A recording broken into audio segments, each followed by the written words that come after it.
أما الأخت هذه اللي عندها أختها مريضة وزوجها ما يعملش وهي عندها بطاقة الشفاء، هل يجوز أن تسجل الوصفات الدوائية باسمها من أجل أن تعوض عن طريق تأمين هذه الأدوية؟ هذا لا يجوز يا سيدة.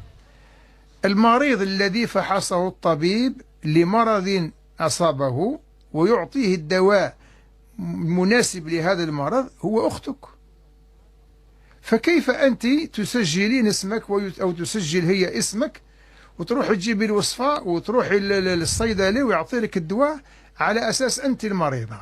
إذن فيه كذب وفيه زور. يعني أولا كذبتوا في زوج، أختي مريضة وهي مش مريضة، هي اللي مريضة، وانت رضيتي بهذا الشيء حتى انت مشاركة في الكذب، وكذلك الزور. والمال اللي تأخذوه اللي تكسبوه من هذه العملية سحت، سرقة.